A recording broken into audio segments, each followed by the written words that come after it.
श्री गणेशाय नमः। प्रिय बंधुओं, आपने देखा होगा कि सनातन जीवन पद्धति में बहुत सारे लोग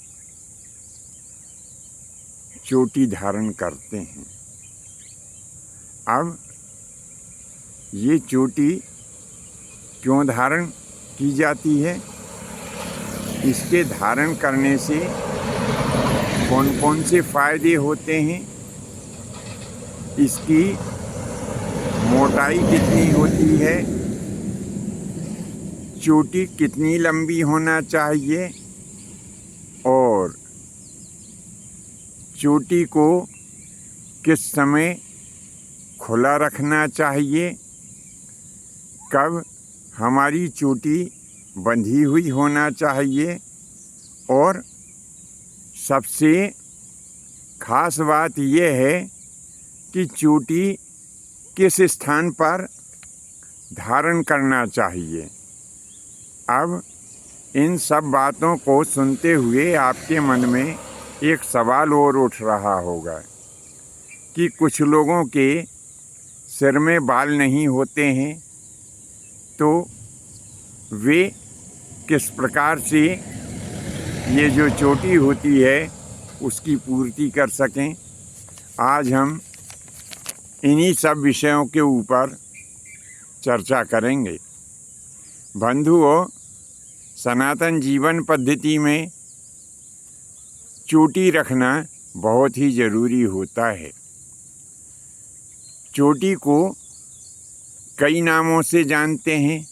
इसको चोटी भी कहते हैं, शिखा भी कहते हैं और लट भी कहते हैं।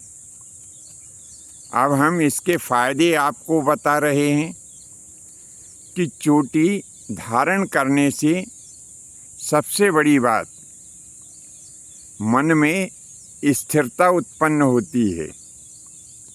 जिनके चोटी नहीं है उनकी तुलना में जिनको चोटी है उनका मन अधिक स्थिर रहता है।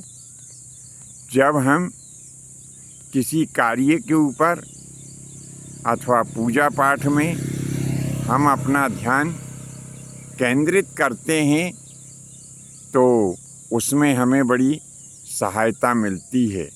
यानी शिखा धारण करने से जो है हमारा ध्यान केंद्रित होता है। शिखा धारण करने का एक और बड़ा ही फ़ायदा है कि जिनको शिखा होती है उनकी याददाश्त बड़ी तेज होती है।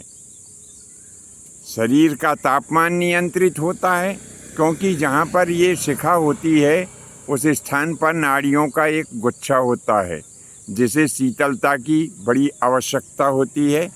और शिखा क्योंकि कुछ बड़ी होती है, इसीलिए उस स्थान पर ठंडाई बनी रहती है, तो ये तापमान को, शरीर के तापमान को भी नियंत्रित करती है।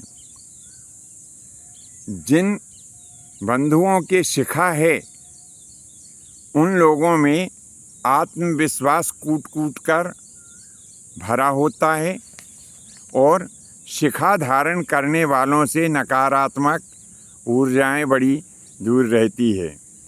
यानी उनमें नकारात्मक जो विचार होते हैं वे भी अन्य दूसरे लोगों की अपेक्षा कम ही आते हैं। अब हम यहाँ आपको बता रहे हैं कि चोटी की मोटाई कितनी होना चाहिए। तो जो गाय का खुर होता है ना, तो एक गाय के खुर के बराबर, यानी उस गाय के खुर का जो घेरा होता है उतनी ही मोटी हमारी चोटी होना चाहिए। इसकी लंबाई के बारे में कोई निश्चित परिमाण नहीं है। वैसे अधिकांशतः लोग जो शिखाधारी हैं वे सवा बित्ते की शिखा अधिकांशतः रखते हैं, लेकिन इससे ज़्यादा कम भी यदि कोई रखना चाहे तो उसमें भी कोई परेशानी की बात नहीं है। अब इसमें ये शिखा हर हमेशा एक ही परिस्थिति में नहीं रखी जाती है। कुछ काल और कुछ समय तथा कुछ कार्य ऐसे हैं जिनको करते समय शिखा को खुली रखना अति आवश्यक होता है। जैसे हम शौच कर्म को जाते हैं अथवा मूत्र विसर्जन करने के लिए जब जाते हैं और जब हम स्नान करते हैं, ऐसे कार्य करते समय हमें अपनी शिखा खुली रखना चाहिए। अब शिखा कब बांध कर रखना चाहिए? जब हम दान देते हैं और जब दान लेते हैं तथा जब हम पूजा पाठ, यज्ञ, हवन इत्यादि कोई शुभ कार्य करते हैं तो ऐसे समय में शिखा बंधन यानी शिखा बंधी हुई होना बहुत ही आवश्यक होता है। अब सवाल ये उठता है कि शिखा शरीर के किस भाग में होना चाहिए? तो ये तो आपको सबको मालूम है कि शिखा सिर में होती है। तो सिर का जो मध्य भाग है उसमें ही शिखा धारण करना चाहिए। अब ये सब बातें सुनने के बाद आपके मन में एक सवाल और उठ रहा होगा कि भाई जिनको शिखा नहीं है तो वे शिखा की पूर्ति कैसे करें? तो जिन्हें शिखा नहीं है उन्हें पूजा पाठ आदि करते समय सिर के ऊपर एक वस्त्र धारण अवश्य कर लेना चाहिए। बंधुओं, विषय वस्तु यदि आपको ज्ञानवर्धक लगी हो तो इसे निश्चित ही अपने इष्ट मित्रों में भी प्रेषित करें। और यदि आप हमारे चैनल की किसी प्रकार से मदद करना चाहते हैं तो सुपर थैंक्स में जाकर के हमारे चैनल की आप मदद कर सकते हैं। आज के लिए बस इतना ही।